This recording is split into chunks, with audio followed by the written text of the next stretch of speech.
Right then, let's go. And we are back with yet another episode of 2 on 1, the Powerchair Football Podcast. I'm Alex Dowding, and I'm again joined by my co-host, Mr. Ryan Sipple. How you doing, Ryan? Not bad at all. Just us today, Al. Just us 2 on none, I think is today's podcast title.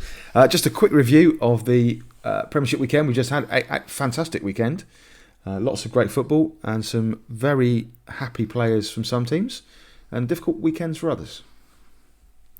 Yeah, I would agree with that, but I think there's positives to take from any one of the 12 teams, whether you're fighting for the title at the top, you're wanting to secure your club's highest placement in the National League, or you're fighting to stave off relegation.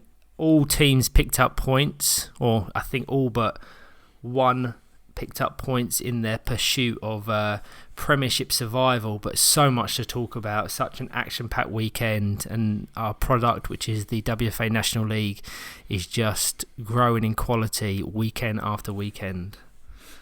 It certainly is. I was impressed with a lot of the football played by all the teams this weekend. There seemed to be a general direction of travel is up in terms of quality, and certainly the style and evolution of the game is also going, I think, in the right direction, much more entertaining in places than potential some of the previous fixtures may have been, with some teams being a bit more expansive and threatening. And yeah, really great weekend of football. I didn't see as much as I'd like to have done.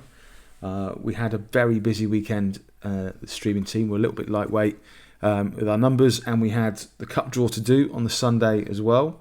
And I was squeezed in a birthday cake celebration, bits and pieces as well, which was very nice for everyone. So everyone that came to wish me happy birthday on that weekend, I was very grateful. It was very nice.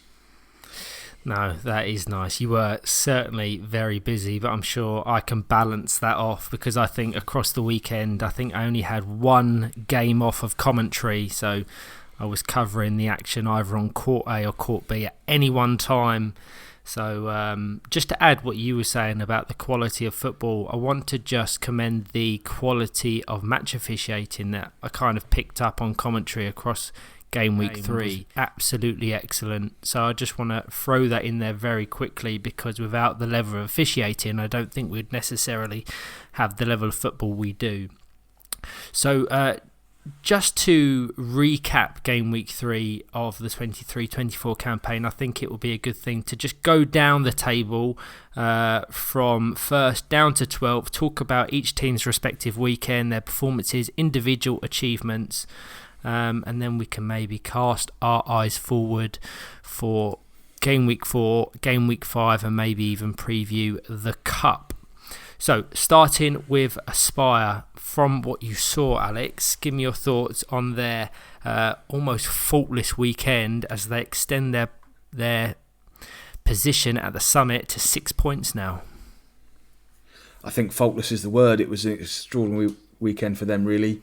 21 goals without reply, 5 wins from five games. They looked imperious at times. They were never out of control of the game. Or the games that they were in. There was no disrespect to any of the opposition that they played, but they just looked commanding. And John Bowling in the centre of the park at the start of every game showed his quality. He's considered the best player, or one of the best players in the world, for a reason. And that control and the football that they're able to execute was sensational. But I also note that they also gave their whole squad a run out in different times. I saw Rosie in the middle and Dan in the middle at different points throughout the weekend. Once games were in the bag, as it were, and under control. Good use of squad, good use of experience for them all. I think they must have been delighted with the end of that weekend. It was incredible performances, and they've solidified themselves right at that top of that table. I know they've got West Brom got a game in hand, but Aspire now 6 points clear, 4 goals better off on goal difference than West Brom as well. So a lot of pressure on that West Brom side as a result of that performance from Aspire. Yeah, 48 goals scored across Aspire's 13 games, which averages out to just under 3.7 goals a game, which is absolutely incredible. Only conceded 4, which is in itself is such an impressive stat. Do you make them favourites? I think they've got to be at this moment in time. They've got the numerical advantage right now. They've got a team that's performing well. They've got people in every position playing well. They've got backup in every position playing well. And it's only going to be weekend 5 that can go wrong for them. We was just previewing that kind of off air, and you mentioned they had an almost favourable weekend. They were playing 3 out of the 3 recently promoted side from the Championship in Hull and East Yorkshire, Manchester United and Nomad Knights, and that was in consecutive games on Saturday. So a more favourable start to game week 3, a tougher start to the Sunday's round of fixtures, but they saw off a very resilient Villa Rockets 3-0 before beating Nottinghamshire 4-0, who have just about broken away from the pack at the bottom, but are still can't be complacent in their pursuit of Premiership survival. So game week 3, favourable. The same can almost be said for game week 4, not as much. They start the weekend against Nottinghamshire before playing Hull and East Yorkshire, and then Sunday's round of fixtures, Villa Rockets and Leeds Chariots. Worth previewing game week 5 very quickly, because if West Bromwich Albion, Teesside or Newcastle or anyone else is able to make ground in the standings, game week 5 is probably the most probable chance of Aspire faltering. 5-game weekend in June. They start against Leeds before playing Teesside and Newcastle, and then playing West Bromwich Albion Throssels and West Bromwich Albion. So that's as a table currently stands. They're playing 2nd, 3rd, 4th, 5th, and 7th. That's quite a lineup they've got there to play. So I totally agree. That weekend's going to be totally crucial. Just whilst we've got the chance, I just want to say the starting 4 for Aspire, I think would be their first choice 4, is obviously very strong on the pitch. However, in goal, Tom Kelly is absolutely smashing it this season. His interceptions at the right time, his timing on when to come out, and his ability to recycle the ball quickly to get play moving again for Aspire has been crucial in some of their performances. So just wanted to, he's often overlooked. I just wanted to give him a mention, because I think he was fantastic this weekend. Yeah, I think I said on commentary in their game against Villa Rockets how impressive Tom Kelly is. His game has adapted so much in the last couple of seasons, and he's such a solid foundation for John Balding and the attacking players of Aspire to build upon. And it must be so difficult, certainly across game week 3, that he was isolated for large percentages of the games, but maintaining that concentration and alertness for when the opposition was to break. And there was chances, certainly in that Villa Rockets game, where they could have scored, but his quick, decisive actions and his accuracy in passing ensured that any threats or dangers on the Aspire goal were nullified almost immediately. So I'll absolutely echo what you're saying regarding Tom Kelly. We have to obviously mention Brad Bates secured the Premiership standout player of the weekend, 12 goals in Aspire's 5 games, starting with a hat-trick against Hull and East Yorkshire. He secured 2 hat-tricks. He scored 4 goals in one game as well, scoring in each of the 5 fixtures. So huge congratulations to him. He now sits on 17 goals across the season, has a 4-goal buffer on Tyler Reeve in second. Yeah, sparkling weekend for him as well. But I think that can be said across the Aspire squad for the weekend as well. Right, let's move on quickly.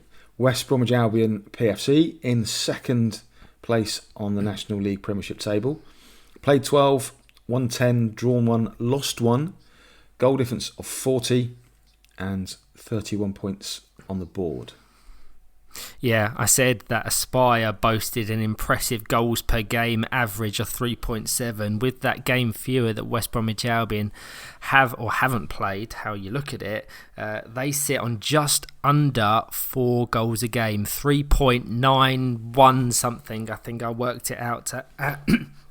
So if we thought Aspire's attack was potent, West Brom can boast an even greater one. Aspire picking up maximum points, wins over Nomad Knights, Teesside, West Bromwich Albion, Throssels and Manchester United sees them sit 6 points off Aspire, but you have noted the fact they have a game in hand for which they can half that deficit to just 3 points. We have to talk about it. History was made during Gameweek 3 of the National League Premiership. I'll let you go with this one, as I know how much of a fanboy you are. I, without question, am a fanboy. But I think it's so significant in what it does for our National League as a whole. The fact that we are... such an appealing prospect for world-leading players to come and join our league and test their ability at the very top level. Valentino Zegarelli, captain of the Argentina national team, who won Most Valuable Player at the recent 2023 Fit for Powerchair Football World Cup, has secured a recent move to West Bromwich Albion, and what an opening weekend it was. People kind of were unsure as to whether he could adapt very quickly to a faster paced league, a very different look to that than what's played in Argentina. But he was brought on, I think, at half time by Chris Gordon in their opening game against Nomad Knights, and within 10 or so minutes he had already secured his hat-trick. Absolutely incredible. A very, very fast start for him, and a great advert for the National League and its appeal across the world. Having spoken to him in Australia at the World Cup, where I know you managed to secure a signed shirt for yourself, such a fan as you were of his play over there. But when I had a chat with him, he's watched an incredible amount of the National League already on the stream. So his dad said that he watched a couple of hours a day, pretty much every day whenever he could. So that he knew the league very well, I suppose, the best he possibly could without playing in it. So he understood the intensity and certainly the tactics and the teams that he was going to come up against and the type of football. So he was able to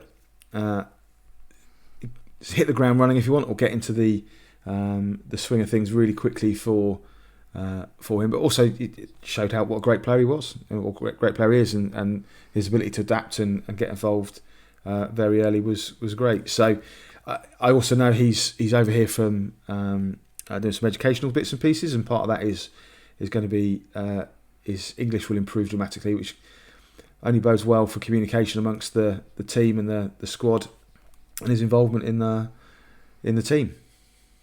Yeah, I think he's over for the next 4 months, so he'll be present for the remaining 2 weekends in the National League Premiership. I think he'll comprise West Bromwich Albion's squad, firstly to take place against Nomad Knights in their third round draw in the Cup tomorrow, Saturday, as we're recording this.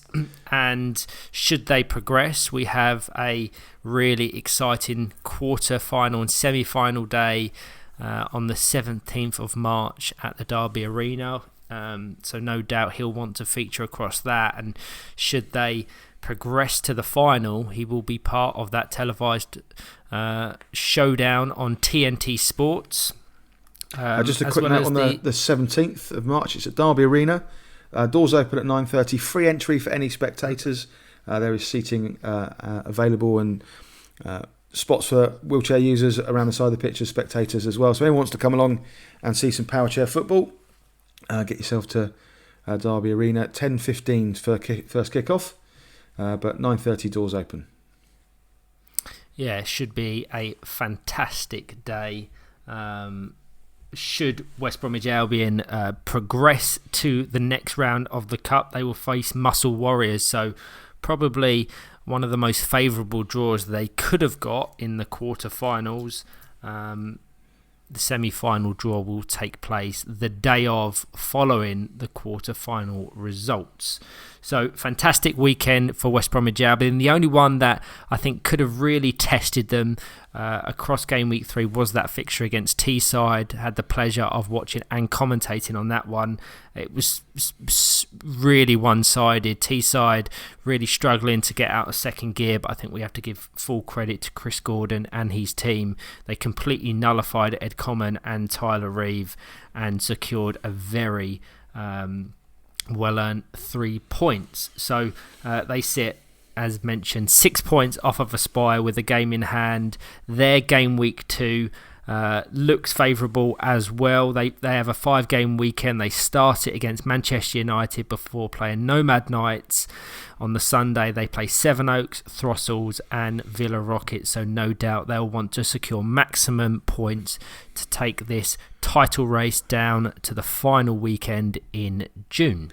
I mean, just as if we were writing the script, if that's what we were looking to do for a finale to the season, if both Aspire and West Brom win all their games now, from now to the end of the season, we're looking at a final game decider where West Brom need to win, and then it will come down to goal difference.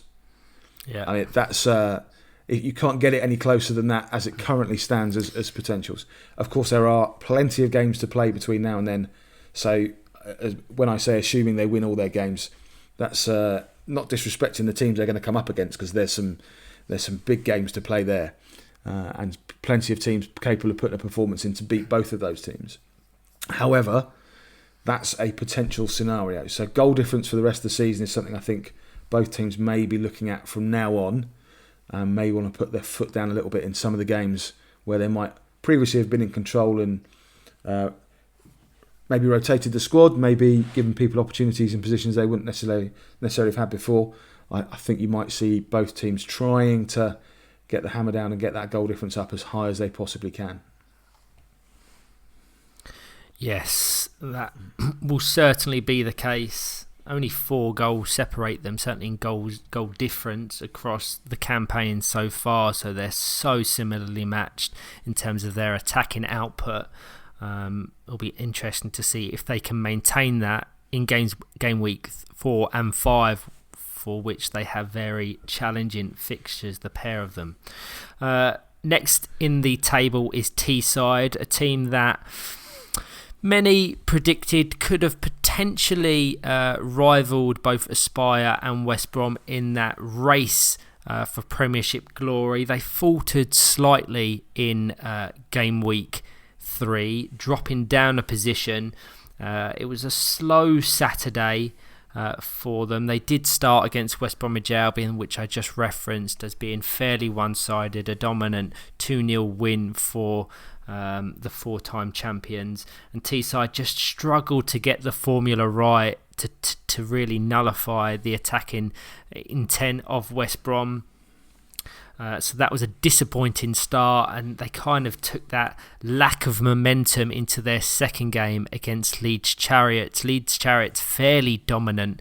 Dan Rigby was absolutely fantastic in that one, controlling the tempo in attack and ensuring that Tyler Reeve, Ed Common, Mitch Tinkler as the 3 main attacking players didn't have much to go off. It was a very late equaliser for Tyler Reeve, saw them took just a single point from Saturday's round of fixtures. Did you manage to catch any of Teesside's games across Game Week 3 out?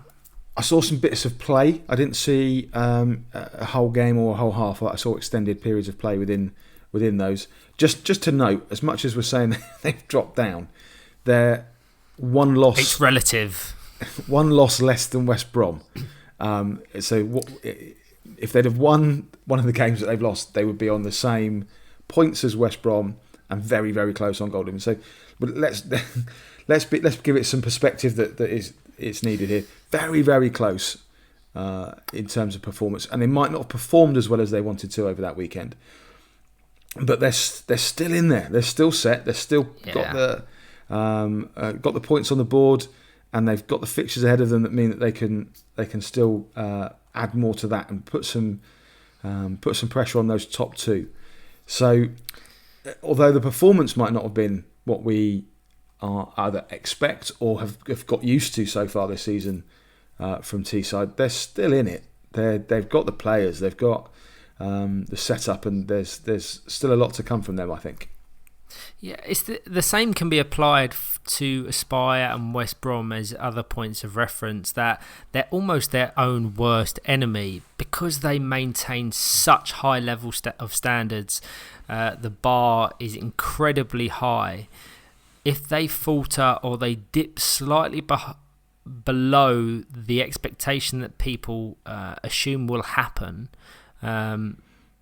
it kind of takes you back a bit. It shocks you, and that's probably why I say Teesside have lost a little bit of standing in the pursuit of Premiership glory, because in game weeks 2 and 3 they were absolutely exceptional, free-flowing, attacking. They managed to score a number of goals, most notably a 16-0 win over Hull and East Yorkshire back in December.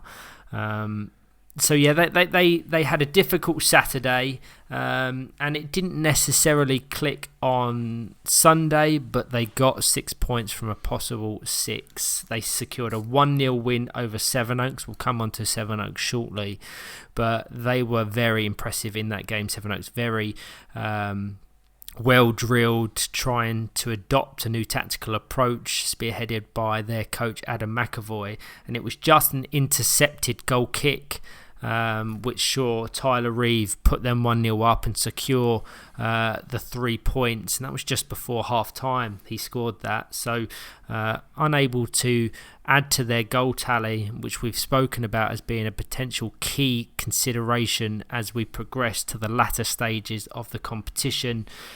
Fairly more dominant against Nomad Knights, for which they won 3-0 on Sunday afternoon. So yeah, overall a fantastic weekend. I think we joked at one point across the weekend during Teesside's game against Leeds Chariot, seeing Ed Common on the bench. It's not often we see such a high quality player utilised from the bench, but I think that just speaks volumes to the quality and depth that Teesside have. And you spoke about Aspire pulling on their versatility and their options on the bench. Teesside now have that, as do West Brom with the acquisitions, or the recent acquisitions, of Valentino Zagarelli and Logan Mitchelson. All three of these title challengers have squads in depth now.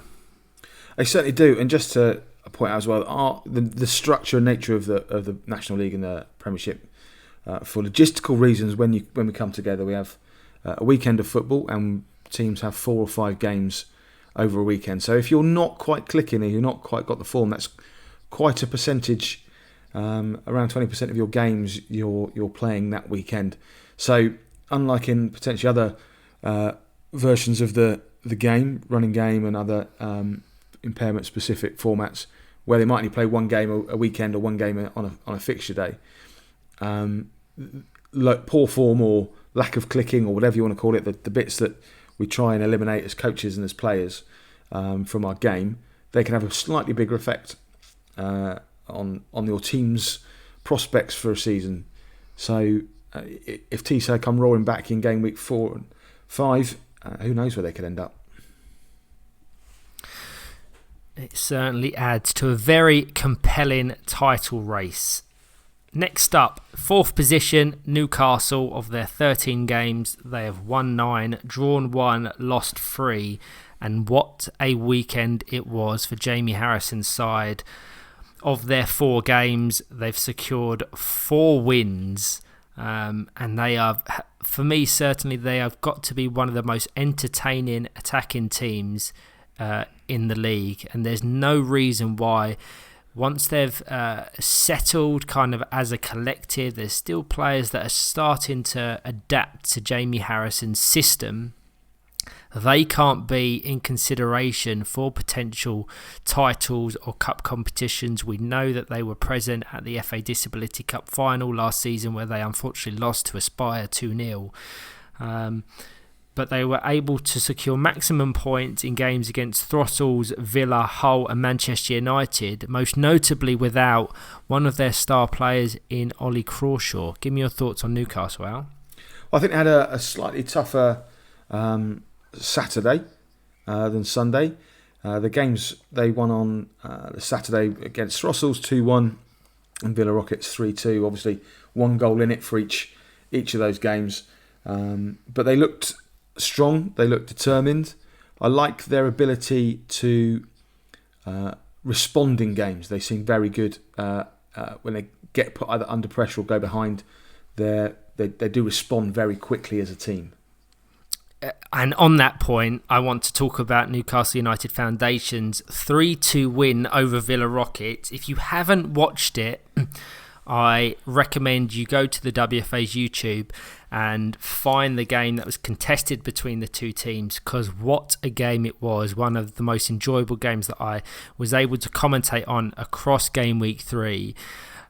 Villa Rockets coming into Gameweek 3 very strongly. They were in fourth prior to the commencement of Saturday's action, and they were dominant in the first half. 2-0 up, they took a 2-0 buffer into the break against Newcastle United Foundation and looked almost certain to secure the 3 points. I'm not sure what Jamie Harrison said at the half-time break, because they come out with a vengeance. In the 24th minute, Lee Armstrong was able to halve the deficit before just over a minute before the end.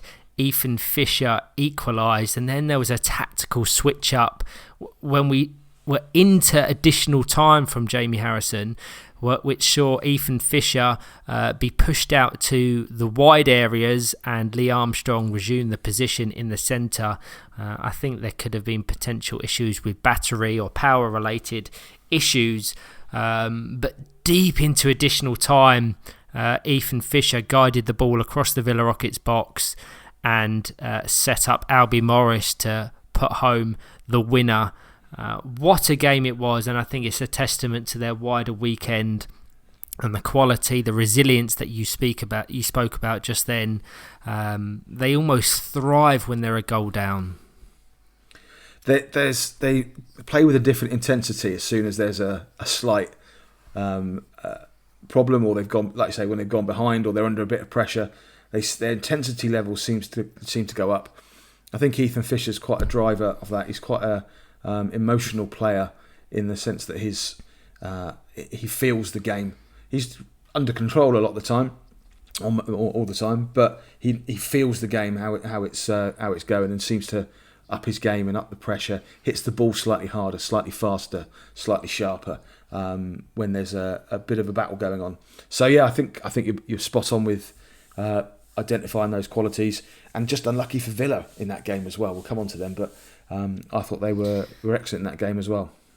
Yeah, Villa are a great team to watch, but full credit to Newcastle. They had a very good Sunday, a 6-0 win over Hull and East Yorkshire and a 4-0 win over Manchester United. So any sort of disrupts to their momentum on the Saturday, relative disrupts, of course, they still secured maximum points. They ironed out in Sunday's rounds of fixtures. They've got a fairly favourable game week for Newcastle. Hull and East Yorkshire, where they play Villa Rockets again. They play Teesside, Manchester United and Nomad Knights. It's that final weekend which will really test them and see if they can secure their highest placement in their history when they face Nottingham, Aspire, West Brom and Sevenoaks. So, and on the point of Ethan Fisher, I think I voted him as my standout player of the weekend. Was absolutely brilliant, pulling the strings in attack, ensuring they had defensive stability at the back, and the complement of players without Ollie Crawshaw, Albie Morris, Sam Smith, Lee Armstrong and Aaron Guthrie, who was on the score sheet this weekend. They have incredibly bright future ahead of them. Yeah, and just to say as well, context again, we're talking about Newcastle not necessarily in line with a title challenge right now. They're just on the edge, we would probably say, but that's because of the standard of the teams above. They've won 9, lost 3, drawn 1. That's an incredible record, and they're on 28 points, same as Teesside in third. They have played an extra game, but that puts them 3 points behind second. That's not a lot. No, and worth noting, they're the only team so far in the Premiership division that's been able to take points off one of the top two with that 2-1 victory over West Bromwich Albion back in December. So it shows if they get their plan right, they can beat anyone on their day. Ensuring that consistency across all the other teams and all their other games is probably almost more of a challenge to them than any of the teams above them. So there's still a race to be had. It's so exciting in the fact that 6 points separate first and second, but then you look down, 8 points separate third in the league with Teesside and 7th with Throssels, and then from 8th in Nottinghamshire down to Hull and East Yorkshire, there's only 6 points. So there's no reason why across a weekend someone cannot go from the bottom of their pack to leading it. Yeah, I think there's definitely sort of two very distinct packs and maybe a third at the top at the moment within the Premiership, where teams are placed and what they're battling for and who they're battling against. Certainly making some interesting stories and certainly some potential interesting narratives going forward as we unfold week 4 and 5, where the fixtures are just lined up perfectly for the drama to unfold. That it has. So, next in the league, Leeds Chariots currently sit 5th. Of their 12 games, they've won 6, drawn 4 and lost 2. They sit on 22 points, so a little bit of ground to make up on Newcastle United Foundation on 28 points. But they had a fantastic weekend. They started with a fairly dominant 4-1 win over Hull and East Yorkshire before that game against Teesside. It was an interesting one for that 1-1 draw against Teesside because Leeds very dominant in the first half. Teesside had little to no attacking intent or efforts on goal.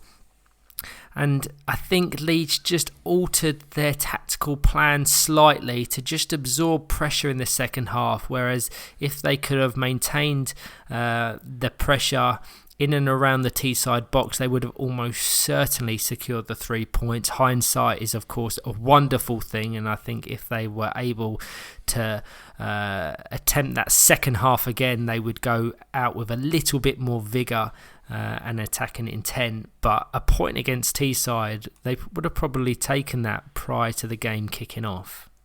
And I think looking at the Leeds record in the league, played 12, won 6, drawn 4 and only lost 2.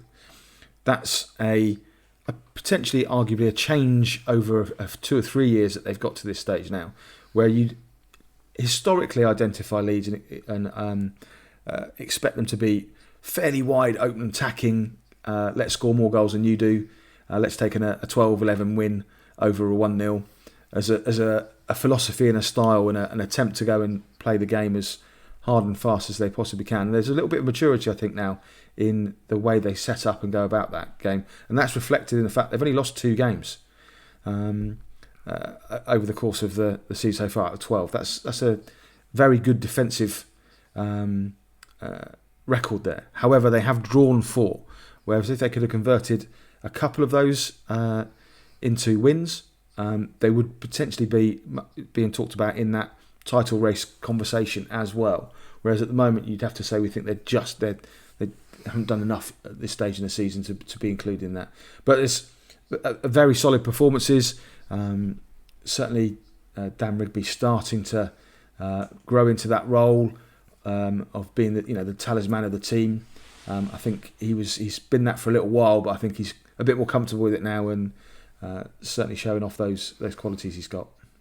I think that is due to the fact that he's establishing a really formidable partnership with Lewis Harris, who's playing a new position as the most defensive of the four players for Leeds Chariots. Add to that the fact that they've recently acquired Jack Maxwell as well.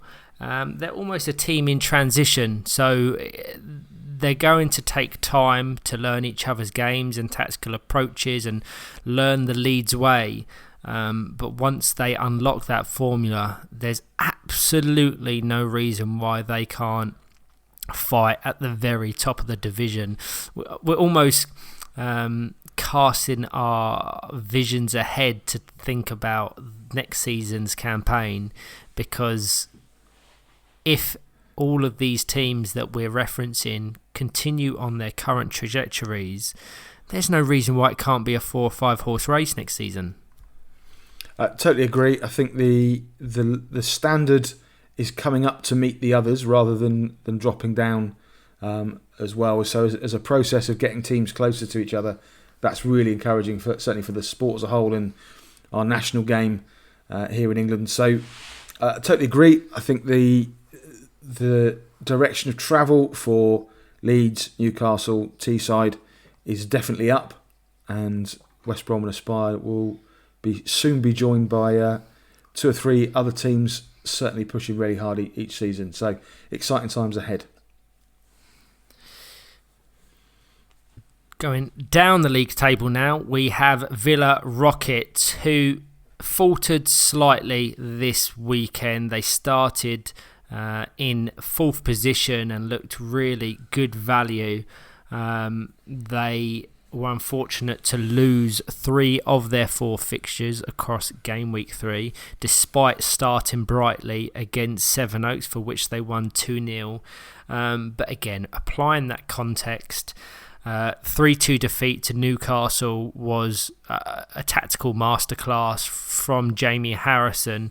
They had 3 points aggressively snatched from their hands in that one before playing Aspire, top of the table, incredibly dominant, as Alex mentioned earlier, before playing West Bromwich Albion Throssels late on Sunday afternoon. And I think they were just a little bit fatigued at that point, had little gas left in the tank, so weren't able to secure any points from that one.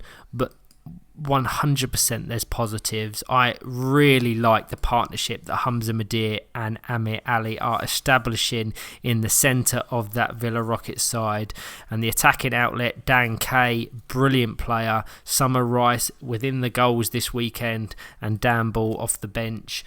They'll want to bounce back in game week 4, but a tough one. They play Throssels, Newcastle, Hull and East Yorkshire, Aspire and West Bromwich Albion. So a 5-game weekend. They'll be looking at that, and they'll probably be hoping for around 3-6 points. Anything more than that will surely be seen as a bonus.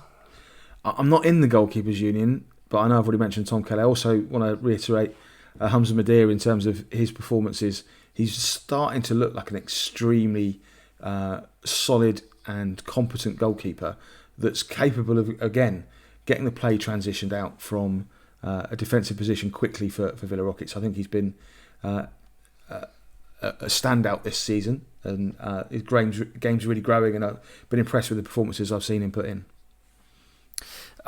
If anyone joined me on commentary across the weekend, they'll know that I often sing the praises of designated goalkeepers, and that's one of the most enjoyable things I find about this sport, certainly within this country, is that shift away from the obstacle between the post, your least technically proficient player between the sticks, to just be an obstacle to prevent the goal going over the line.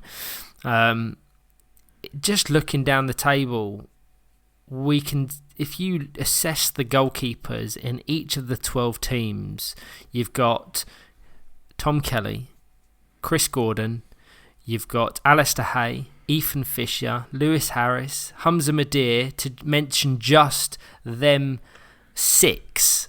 They're some of the leading players in the country.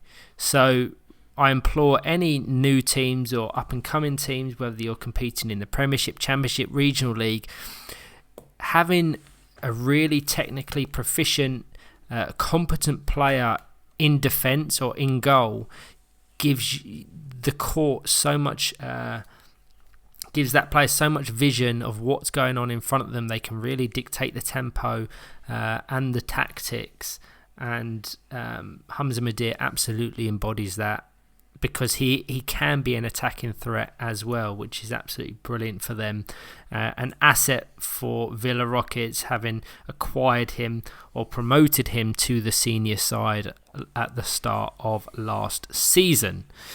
Next, we have West Bromwich Albion Throssels sitting in 7th place. Worth noting as well that they're on the same points as Villa Rockets, just 2 behind Leeds Chariots. So still very much in the race, in the middle of the pack.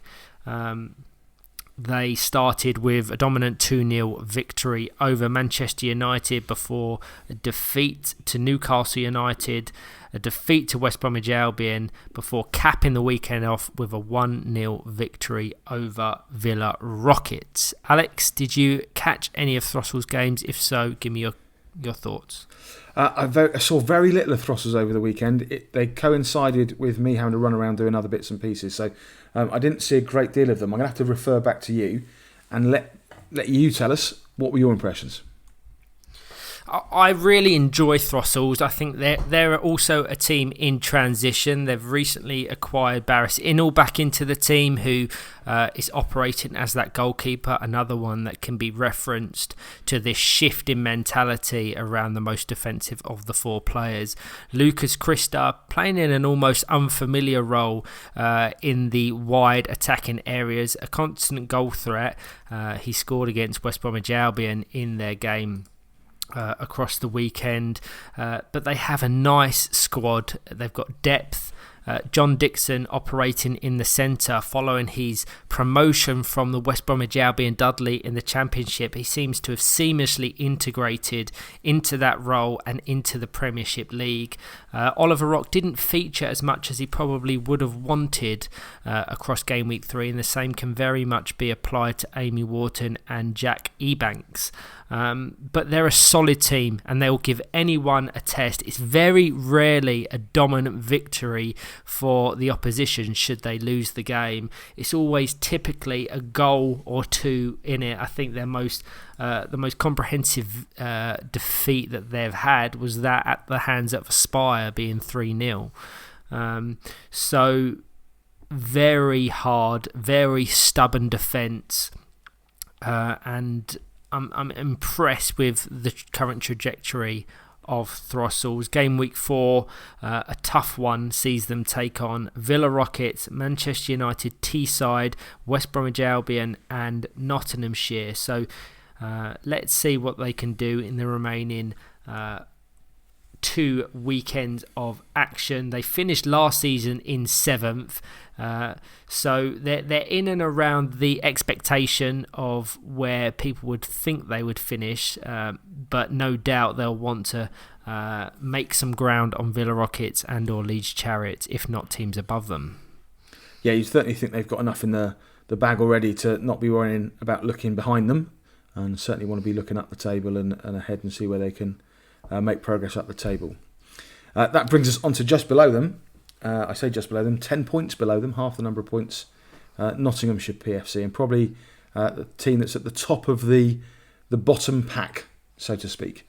The bottom 5 teams will be the ones that are looking around at each other, and Nottinghamshire currently on top of that pile with 10 points. Missed most of the season, the Adam Langley. He is okay and he'll be back.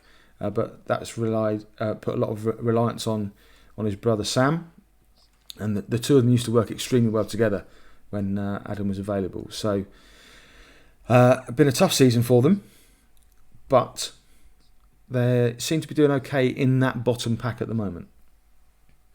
Yeah, another team in transition, certainly with regards to recent transfers and their tactical approach to games. They promoted Leighton G from the Nottingham Forest side within the Championship, and he seems to have made a good impression in his early Premiership career. They've acquired Kieran Wade, which is great to see him back playing Powerchair football. They started game week 3 against Sevenoaks. Didn't watch this one, but I can tell from talking to people associated to both teams that it was a very frustrating stalemate. They're very much considered 6-point affairs when anyone within that bottom 4 or 5 teams plays one another, because it's so incredibly close. So both of them were going with the intent of securing 3 points, but had to take a share of the spoils. They beat Nomad Knights 2-1, a crucial victory for them. They were really struggling to get wins on the board. That only their second in the campaign so far, but 3 points nonetheless, and 4 points from Saturday's rounds of fixture would have very much pleased their coaches, because on Saturday 2 defeats from their games against Leeds Chariot and Aspire, but little would have been expected when facing such dominant forces within the National League. Game week 4 for Nottinghamshire, another tough one. Aspire, Sevenoaks, Leeds Chariot, Manchester United and Throttles. So a very busy weekend, but one in which they are surely going to want to secure some points and get away from that pack at the bottom. Just for a little bit of context, whoever finishes in 11th and 12th within the Premiership will be automatically relegated to the Championship, and whoever finishes 10th in the Premiership will face whoever finishes 3rd in the Championship in a one-off playoff game that's set to be contested on July 13th. So where possible, teams will want to avoid that 10th place as well.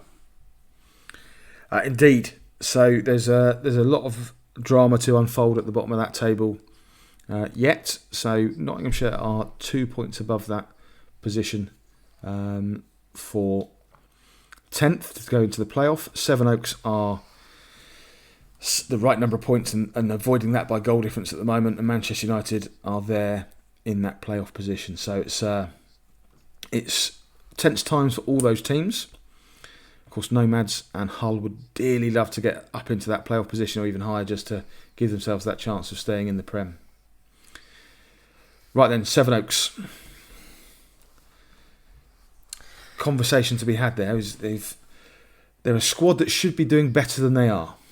Yeah, I said it on commentary. If you look at their players on an individual basis, they have so much quality. Kyle Alexander and Greg Baxter having both represented England at senior international tournaments. Kyle Alexander present in the 2017 Fit for Powerchair Football World Cup for England, and Greg a European champion, having secured the EPFA Nations Cup in 2019. So you would think with that stability and that experience they wouldn't be drawn into these battles at the bottom, but they're just having trouble unlocking their players. It's not necessarily a case of flooding goals at the back. They're just really struggling to produce anything in attack. And small individual errors often lead to them losing the game. I said when referencing Nottinghamshire that they started the weekend with a 0-0 draw. They would have really wanted 3 points to kickstart game week 3, but that evaded them. They then played Villa Rockets, where a frustrating performance led to them losing yet another game in the 23-24 campaign. But they did shift tactically. Adam McAvoy and Ian Hayward opting to reassess their approach, and they put James Mason in goal, and I think it was a very sensible decision. He has a very experienced head on his young shoulders, and gives stability, gives a presence in defence that they didn't necessarily have before, and that unlocked Greg Baxter in the centre to really try and dictate the tempo. And whilst it didn't come off in that occasion or the game against Teesside early on the Sunday, for which they lost 1-0, there was 100% positives to take from both games. They're starting to see that trend. They're starting to see that tactic being embedded and adopted by their players. And that's what led to them securing 3 points in their final game of the weekend against Hull and East Yorkshire. So 4 points from a possible 12, far from ideal in the wider context of the season, but absolutely pivotal in bringing them out of the relegation zone and slightly clear on goal difference of that 10th place playoff position.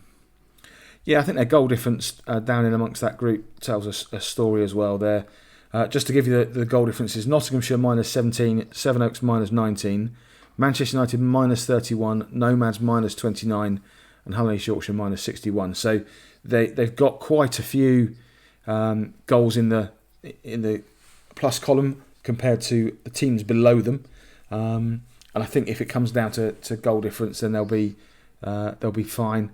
And they've got a game in hand over Manchester United as well, although turning those games into points at the moment has been a challenge. But like you say, this weekend, some positives, some green shoots, certainly in performances, and also some points and results as well. In 10th then, Manchester United, PFC, currently sat in the playoff position. Played 14, won 2, drawn 2, lost 10, 8 points on the board. Got some good players, and they play some good football. They do play some good football, and in game weeks 1 and 2, I thought that they would have had more than enough across the entirety of the season to be clear, certainly of the bottom 2 positions. A incredibly challenging game week 3. 5-game weekend. They lost all 5 games and didn't score a single goal, which is fairly bleak viewing at face value, but applying context and the performances, they should be able to secure points and or goals in their final, the penultimate 2 weekends. A very difficult one. They started against West Bromwich Albion Throssels, for which they lost 2-0, before playing Aspire, which they lost 3-0. It was that game against Hull and East Yorkshire on Saturday afternoon which probably presented their most favourable chance of securing 3 points. And I had to give credit to Cole Simpson on that one, because he single-handedly almost secured his side the 3 points.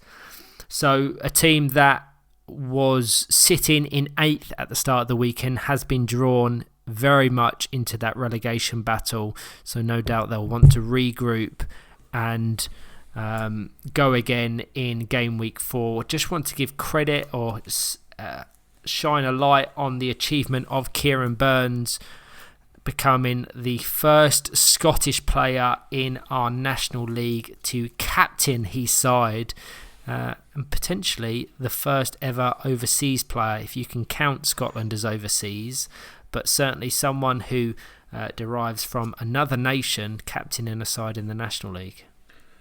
Yeah, I mean, the home nations scenario within football is always a slightly odd one, in that on passports it will say we're from the United Kingdom and our citizenship is British, yet from a organisational structural point of view within football, obviously England, Wales, Northern Ireland and Scotland all have their own FAs and their own representative teams as well. So that's a good one to kind of put down on the stats book. I think that might well be an interesting one for a quiz question at some point, maybe at the end of the season, just so if anyone's listening, keep an eye on that. But a great achievement by Kieran. I know he's a phenomenally passionate man when it comes to Powerchair football. It's one of his biggest loves and something he enjoys a great deal. So I know he's very proud to be playing for Manchester United, and to put on that armband would have been an extremely proud moment for him and his family as well, who support him a lot, to get down here from Scotland to come and play and help with the travel all around the world. Absolutely echo all of that. So now entering the relegation zone, place 11, for which Nomad Knights currently sit. Of their 14 games, they've only won 1 and drawn 2, so have only managed to amass a total of 5 points. Similar to Manchester United, a busy 5-game weekend saw them take no points in their pursuit of Premiership survival. They were really unfortunate in their opening game against West Bromwich Albion. There was so much momentum and interest around that game, most notably because of Valentino Zegarelli making his debut. But it was a red card for Bobby Allen fairly early on in the game that took the headlines. There was a shot from one of the West Bromwich Albion players. No, it was a free kick, indirect free kick taken between Chris Gordon and Valentino Zegarelli, for which Bobby Allen left the court to prevent the goal being scored. A rule which probably will be assessed. There's no necessary malice or real intent for players when they're completely locked into the action. What are your thoughts on that one, Al, as the rule in general? It's a difficult one because it's a technical red card in the sense that it has to be a red card given the laws of the game. Is that not double jeopardy? There is a very strong argument to say that it's a very similar scenario that we had in the running game a few years ago with a double jeopardy of red card and penalty being given. So there is a conversation I know that's taking place amongst match officials who are often best placed to be able to have a viewpoint on some of these laws. We need to include the players in that conversation as well. And it does seem harsh when it happens, especially if it's definitely not deliberate. As a result of players who are in the moment trying to do the right thing, if they creep over that goal line to prevent a goal, it is a red card. And that's I suppose the difficulty with the rule is as soon as we introduce interpretation of whether it's deliberate or not. What does deliberate mean? Bobby did deliberately try and block the shot, but he didn't deliberately go over the line to do that. So where's the deliberate within the action, if you want? So that's a quite a difficult conversation to kind of resolve, I think. And when the answer seems to be a referee has to judge a player's intent, well, that's very difficult to judge intent. And so then you fall back to the double jeopardy argument and say, is a penalty enough? And if that's the case, let's leave it at that. But then teams would argue if they missed a penalty, they've been hard done by. So there's a conversation to be had. I'm sure there's a resolution to find in there as well. And I suspect it's a maturity of the laws of the game rather than a change in the fundamental principles. But I think a maturity in the laws will result in that becoming less of a dictate that it's a red card and somewhere either moving towards a yellow or giving the referee a bit more discretion within that scenario. But yeah, it's extremely disappointing and difficult for players when that happens. They're in the middle of doing their best for their team in the really intense moments, and that just takes the edge off the weekend for players, and it's a difficult one for teams. I think it's already recognised that it's not the worst red card, and it's only a 1-game suspension, whereas there are 2, 3 and 6 game suspensions, I believe.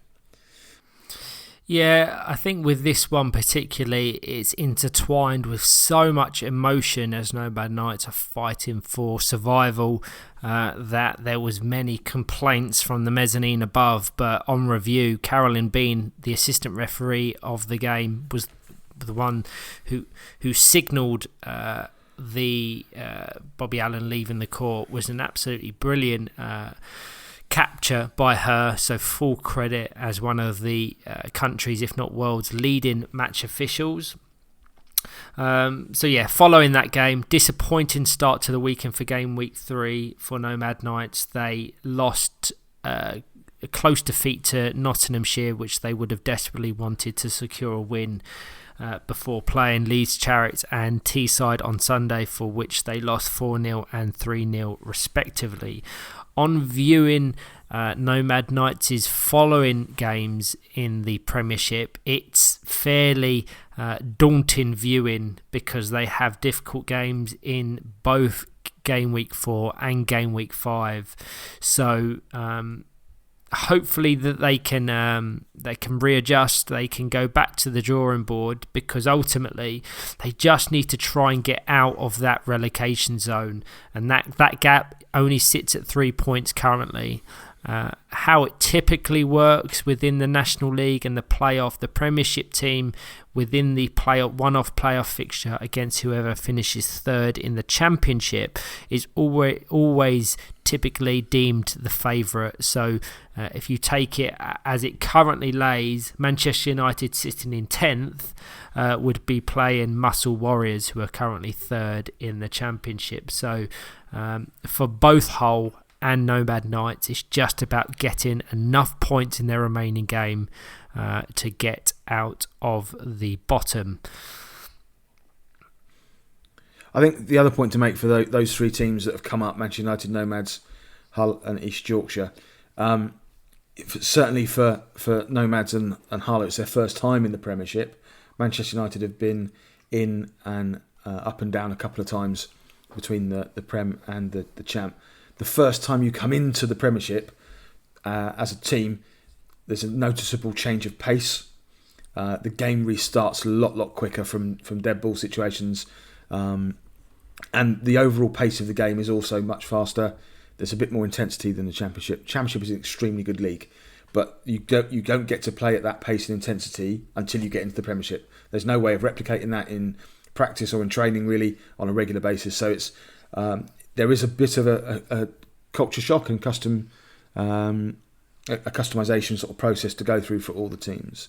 And of course, on top of that, you're initially under pressure a lot more, and you're probably losing more games than you were at the back end of last season. So there's a morale issue and a kind of a psychological side to the game, where you finish a season where you get promoted, you've been in the habit of winning, you're scoring, you've got all those moments of glory that you have in games where you score a great goal as a team, you finish a game and everyone's saying how well you've played and praising you, and then you go into an environment where that's not necessarily the case. That's a difficult adjustment to make for players as well.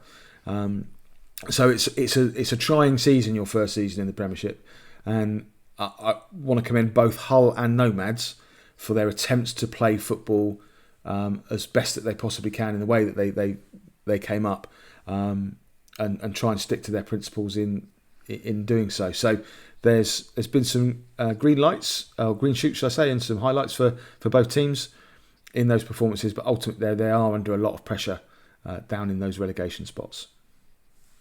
Yeah, I think the same can be applied to any form of football, whether it's the running game and another impairment or Powerchair football.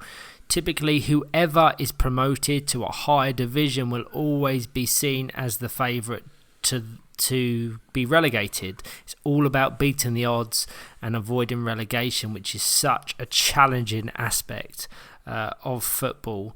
It's just about maintaining that morale and that momentum and taking any small wins, whether that's scoring a goal, whether that's securing a point, whether that's ultimately getting a win under their belt. What Game Week 3 showed me is any team in the Premiership at the moment, whether you're currently in 8th or you're currently in 12th, you can beat the relegation zone. You absolutely put it right in the fact that Hull and East Yorkshire and Nomads are trying to play football the right way. They're being brave, they're being expansive, which of course leave vulnerabilities at the back. But any of them can still secure safety for next season. Only 2 can be automatically relegated, and there's at least 4 in that race at the moment. So very compelling viewing. We will resume that in April. But the final team to assess, one that I was very impressed with across Game Week 3, is that of Hull and East Yorkshire PFC, who are very much rooted to the bottom of the table, but have secured points in their pursuit of Premiership survival. Of their 14 games, they've won one, which occurred across Game Week 3. They've drawn one and lost 12. It's the goal difference which is probably the most daunting thing for them. But ultimately, it's about points first, and their win against Manchester United Saturday afternoon has to be not just the highlight of the season, but arguably of the club's history. Their first win in the top flight. Give me your thoughts on that one, Alex. Like you say, they applied themselves tremendously well over the weekend and worked really hard. They've got a player in Cole Simpson in the middle who, as he's progressed through this season, has learned, developed, become more resilient. He always had those skills and capabilities to do so, and the potential to be there. But I think he'll be well placed to be a good Premiership player for the next season if they can get themselves a couple more wins and out of that relegation spot. I think he'll grow next season tremendously well. So a brilliant moment for the club. They probably didn't expect to be in the Premiership this year for the large majority of last season. They the last 2 or 3 games at the end of last season, there was a couple of fixtures going on at the same time. People jumping around in the promotion spaces and places, and Hull ended up with possibly a surprise motion going into that last weekend. They weren't favourites to go up, and it wasn't in their hands, but it was given to them as an opportunity, and they've taken it.